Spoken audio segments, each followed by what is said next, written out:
Bonjour, je vais vous présenter aujourd'hui le fonctionnement d'un test de réponse thermique. Donc ça c'est un vase d'expansion car l'eau quand elle s'échauffe elle se dilate et c'est pour éviter que le circuit se casse. Le vase d'expansion il arrive ici et après grâce à ce compteur de chaleur on peut mesurer les calories et la température des fluides.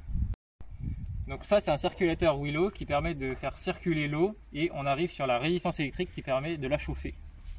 Ça c'est un purgeur, ça sert à ce que l'air sorte du réseau d'eau pour éviter de casser justement le circulateur Willow.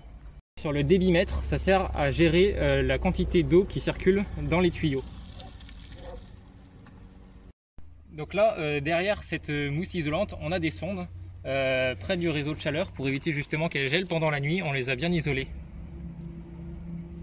Donc là, on a l'entrée du mur, donc on gère le débit grâce à ces débitmètres et l'eau ressort du mur ici plus froide qu'elle est rentrée. Là on est en sortie du mur et grâce à cet appareil on peut mesurer la température donc en sortie du mur et en sortie de la résistance, et on a aussi deux autres sondes de température ici en sortie de mur et ici pour l'entrée du mur.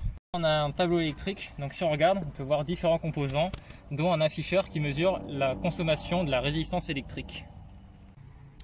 Donc ça c'est le test de réponse thermique, donc on le fait en collaboration avec le BRGM.